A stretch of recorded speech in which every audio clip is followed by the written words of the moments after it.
it was back in the style.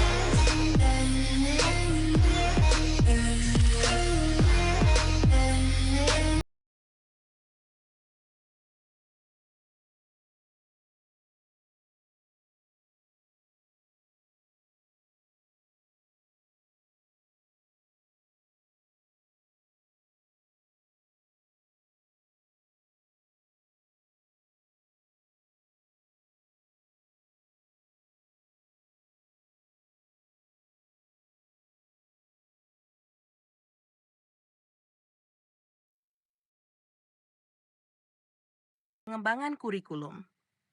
Pengembangan kurikulum adalah proses yang terstruktur dan berkelanjutan dalam merancang, merencanakan, dan memperbarui kurikulum pendidikan untuk memastikan bahwa materi ajar yang diberikan relevan, efektif, dan sesuai dengan perkembangan kebutuhan peserta didik, masyarakat, dan dunia kerja.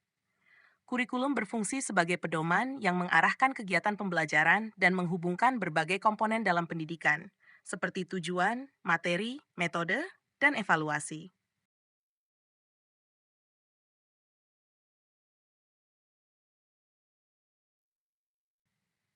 Tujuan pengembangan kurikulum.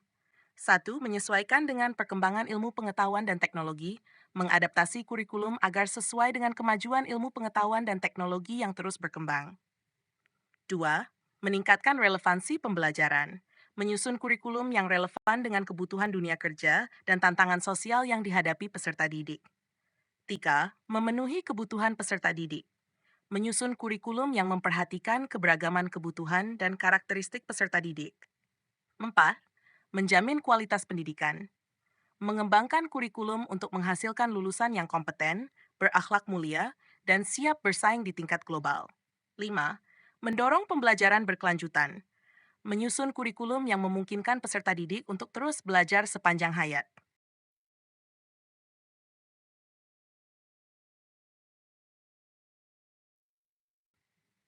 Proses pengembangan kurikulum.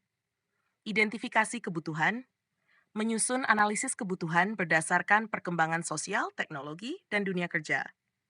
Mengidentifikasi masalah atau tantangan yang dihadapi oleh peserta didik dan masyarakat yang harus diatasi oleh kurikulum. 2. Penetapan tujuan pendidikan. Menetapkan tujuan jangka panjang dan jangka pendek pendidikan yang ingin dicapai melalui kurikulum. Tujuan ini harus mengacu pada pencapaian kompetensi yang diinginkan, baik secara kognitif, afektif, maupun psikomotorik. Desain kurikulum. Penentuan kompetensi inti dan kompetensi dasar. Kompetensi inti, KI, adalah kompetensi yang harus dicapai oleh peserta didik secara keseluruhan, misalnya dalam hal sikap, pengetahuan, dan keterampilan. Kompetensi dasar adalah bagian dari KI yang lebih terperinci dan spesifik untuk tiap tingkat dan mata pelajaran. Pengorganisasian materi pembelajaran mengurutkan materi berdasarkan tingkat kesulitan dan relevansi, serta mengintegrasikan berbagai disiplin ilmu. Penentuan metode pembelajaran. Memilih metode yang sesuai dengan tujuan pembelajaran, seperti pembelajaran berbasis proyek, diskusi, eksperimen, atau simulasi. Pengaturan waktu dan alokasi jam pelajaran. Menyusun jadwal yang mengalokasikan waktu pembelajaran dengan proporsional untuk setiap mata pelajaran. 4. Implementasi pelatihan guru. Memberikan pelatihan kepada guru agar mereka dapat memahami dan melaksanakan kurikulum dengan efektif. Sosialisasi kurikulum. Mengkomunikasikan kurikulum kepada semua pemangku kepentingan, guru, siswa, orang tua, dan masyarakat, agar semua pihak terlibat dalam proses pembelajaran. Penyesuaian dengan kondisi lokal. Mengadaptasi kurikulum untuk memenuhi kebutuhan lokal atau spesifik sesuai dengan konteks daerah dan budaya setempat. 5. Evaluasi dan revisi kurikulum. Evaluasi implementasi. Menilai sejauh mana kurikulum diterapkan dengan baik di lapangan, apakah mencapai tujuan yang telah ditetapkan. Mengidentifikasi kelemahan. Menilai dan mengidentifikasi masalah atau kesulitan yang dihadapi selama implementasi. Revisi kurikulum. Berdasarkan hasil evaluasi, revisi kurikulum dilakukan untuk memperbaiki kekurangan atau memperbarui materi yang sudah tidak relevan.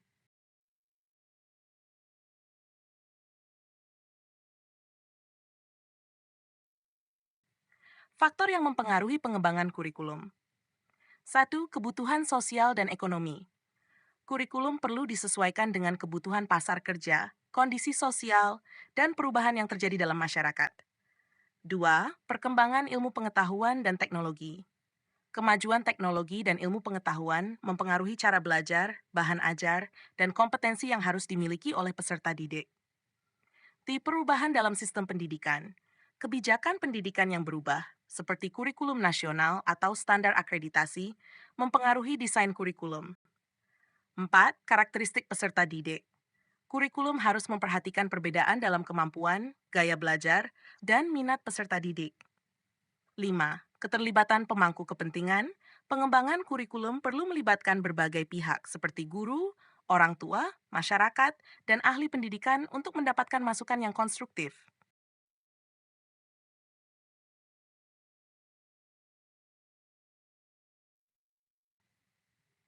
Model pengembangan kurikulum. Saat model tradisional, pendekatan top-down, pengembangan kurikulum yang dilakukan oleh pihak berwenang di tingkat pusat dengan sedikit keterlibatan dari guru atau peserta didik. Kelemahan, kurikulum mungkin tidak relevan dengan kebutuhan lokal dan kurang melibatkan kebutuhan individu peserta didik. 2. Model partisipatif. Pengembangan kurikulum dilakukan dengan melibatkan berbagai pihak, seperti guru, peserta didik, orang tua, dan masyarakat. Kelemahan, proses bisa lebih lama dan rumit, namun lebih relevan dan inklusif. 3. Model berbasis kompetensi. Fokus pada pengembangan keterampilan dan kompetensi yang dapat diterapkan dalam dunia nyata dengan pendekatan yang lebih fleksibel dan berbasis pada hasil. Kelemahan, membutuhkan pemantauan dan evaluasi yang lebih teliti dan sistematis. 4. Model spiral. Kurikulum dikembangkan secara bertahap dan berulang. Setiap topik atau konsep yang diajarkan akan dibahas kembali pada tingkat yang lebih tinggi di waktu yang berbeda, dengan kedalaman yang meningkat.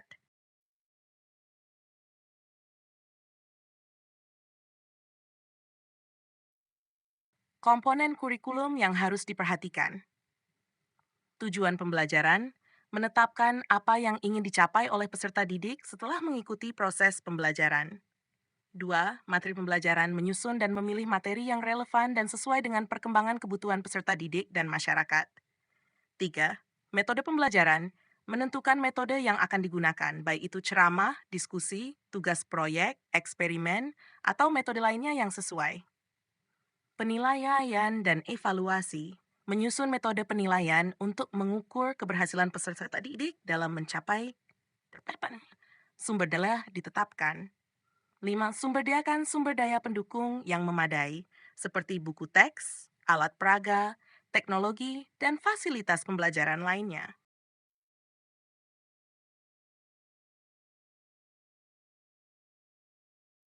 Tantangan dalam pengembangan kurikulum tentu kesulitan menyesuaikan dengan perubahan cepat. Dunia pendidikan harus dapat menyesuaikan kurikulum dengan perubahan yang sangat cepat dalam teknologi dan kebutuhan pasar kerja. 2. Keterbatasan sumber daya. Pengembangan dan implementasi kurikulum yang baik memerlukan sumber daya yang cukup, baik dari segi anggaran, pelatihan guru, maupun fasilitas pendidikan. 3. Keterbatasan waktu.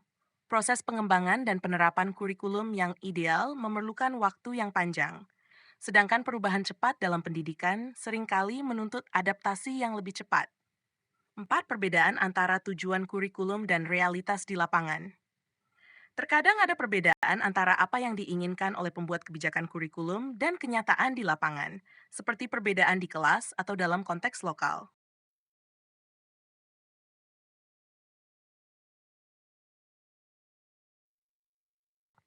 Kesimpulan, pengembangan kurikulum adalah proses yang dinamis dan berkelanjutan untuk menciptakan sistem pendidikan yang lebih baik, relevan, dan efektif. Kurikulum yang baik harus responsif terhadap perubahan zaman, kebutuhan peserta didik, serta perkembangan teknologi dan dunia kerja. Dengan pendekatan yang tepat, pengembangan kurikulum dapat membantu mempersiapkan peserta didik untuk tantangan global dan memastikan pendidikan yang berkualitas tinggi.